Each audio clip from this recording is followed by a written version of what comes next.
Did you see the stand that my bass sits on in another video? Wonder where it came from? How do you say it?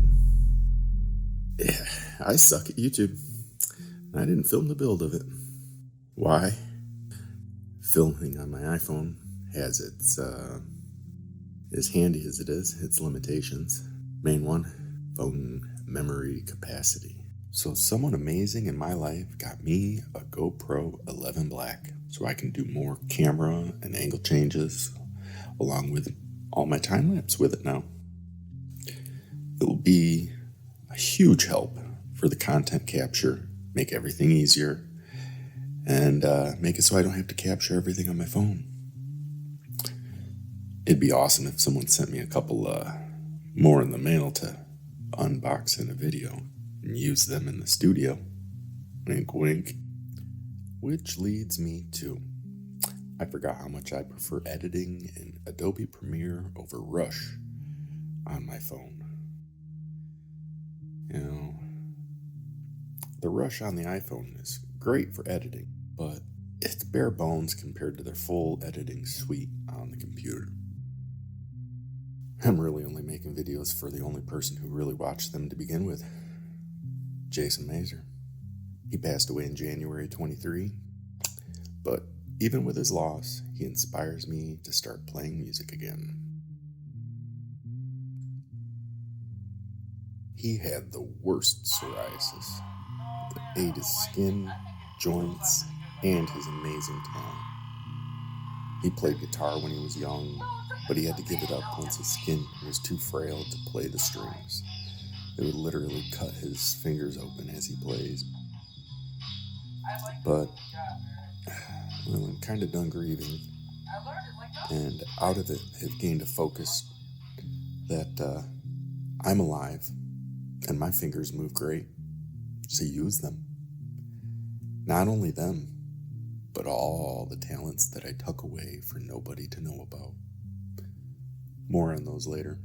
Alright. Enough of the sappy stuff. Back to the stand. It's made from a beautiful piece of live edge black walnut my wonderful neighbor gave me for helping him out. I made it with the intentions to give it as a gift. And since I had a timeline to give it away by, documenting the making was not even close to being on my mind. Plus, it was before I got the GoPro, which makes things easier. The stand has an integrated set of color-changing LEDs that are controlled by a switch on the back. The base sits on a pair of rests made of thick gauge copper wire, wrapped in soft leather, stitched with brown accented threads. The bottom's rests are made to carefully hold a guitar and not to scratch it. They aren't only for an electric. Pull them out, flip them over, and you can rest an acoustic guitar on it just as easily and just as safe. At the top of the stand, the neck of the guitar is gently held by a beautiful piece of formed walnut that is matched to the coloring of the live edge. You could wrap your cord up and put it on the neck rest too, though it covers the beautiful design of the stand. The design and form was inspired by one of my drawings, owls.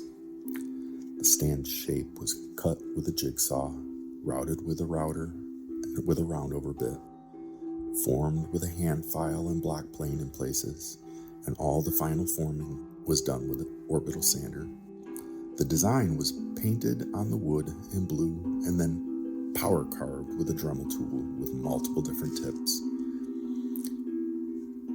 In the owls that make up the outer circle in the center of the design, I top coated each of them in a black star bond adhesive to give them more of a gloss look than the rest of the stand.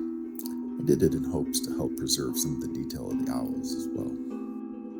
I think my next one might have the inlays filled in and sanded flush, like how Ken at Black Tail Studio fills gaps in his live edge tables. But I will film my intentionally made designs instead. It is a truly one-of-a-kind guitar stand made with love that is more than just a stand, but an amazing piece of functional artwork. If you would like to talk about one of your own, hit me up at Do Art Here and we can talk. But beware, don't contact me if you can't afford a guitar stand worth more than